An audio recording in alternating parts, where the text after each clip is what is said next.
সিরাজগঞ্জের শাহজাদপুরের বাঘাবাড়ী চট্টগ্রাম নৌ রুটে নাব্যতা সংকটের কারণে ডুবোচর জেগে ওঠায় জাহাজ শূন্য হয়ে বাঘাবাড়ী নৌবন্দর কার্যত অচল হয়ে পড়েছে।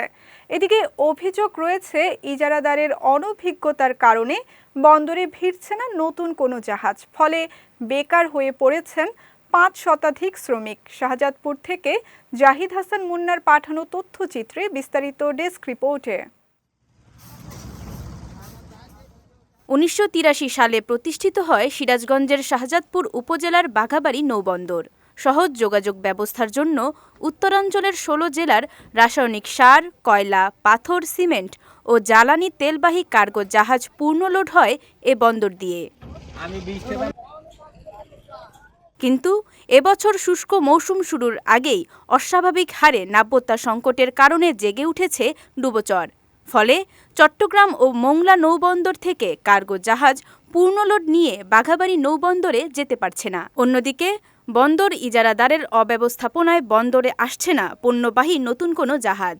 ফলে বেকার হয়ে পড়েছেন বন্দরে কর্মরত ৫ শতাধিক শ্রমিক। কয়েক বছর ধরে কাজ করি, দেখা যায় কি গত বছরও দেখা যায় কি ঘাটে আসতাম ৫০০-৭০০ টাকা কাজ করে নিয়ে চলে যেতাম।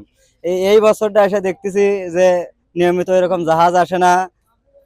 তারপরে আপনার গাড়িতে আপনার থাকে মাল বিক্রি থাকে না, এজন্য আমরা কাজে আসার পরে দেখা যায় কি ওই সারাদিন কাজ কাম করে ১০০-২০০ টাকা কাজ হয়, ওই খাওয়া দাওয়া নৌকা ভাড়া দিয়ে বাড়ি চলে যায়। কাজ নাই, সারাদিন একখান করে আসে নাও আসে, যেটা কামাই হয় তাতে লাভ হারা দিতে ভুলে যায় আমার। সমস্যার দ্রুত সমাধানে অবিলম্বে ড্রেজিংয়ের মাধ্যমে নৌরুটের ডুবোচরগুলো অপসারণে সংশ্লিষ্ট কর্তৃপক্ষের হস্তক্ষেপ কামনা করেছেন নৌবন্দরের কর্মচারী ও শ্রমিকরা। বর্তমান সরকারে যে দেশ পরিচালনা করেছেন তার কাছে আমি আকুল আবেদন করি, যদি সুদৃষ্টি দিয়ে এই বাঘাবাড়ী প্রোজেক্টকে একটু সহযোগিতা করে তাহলে হাজার হাজার শ্রমিক, বেকার, নিরীহ মানুষ এরা একমুঠ অন্ন হয়তো জুটবে, তারা পরিবার নিয়ে সুখী শান্তিতে থাকবে। আমাদের লেবার করে খুব অভাব অনটন ভাবে চলতেছে সংসার। মনে করেন যে টাকা ইনকাম হয় ওতে আমাদের সংসার চলে না। অন্যদিকে নৌবন্দরের নৌরুটের নাব্যতা সংকট সমাধানে নদী খননের একটি প্রকল্প প্রক্রিয়াধীন রয়েছে বলে জানান এ কর্মকর্তা। আমাদের এই ঘাটের যে সার্বিক উন্নয়ন, অবকাঠামোগত উন্নয়ন, একই সাথে নৌপথটি প্রথম শ্রেণীর নৌপথে যে উন্নীত করার যে উদ্যোগ, এটিও চলমান রয়েছে এবং বাঘাবাড়ির আশেপাশে যে আর্থসামাজিক যে অবস্থা রয়েছে, আর্থসামাজিক উন্নয়ন সহ সার্বিক একটা উন্নয়ন পরিলক্ষিত হবে আশা করছি।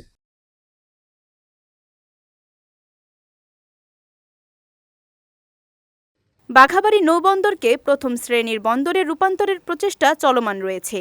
প্রচেষ্টাটি বাস্তবায়িত হলে বন্দরের সকল সমস্যার সমাধান হবে বলে আশ্বাস দিয়েছে বন্দর কর্তৃপক্ষ।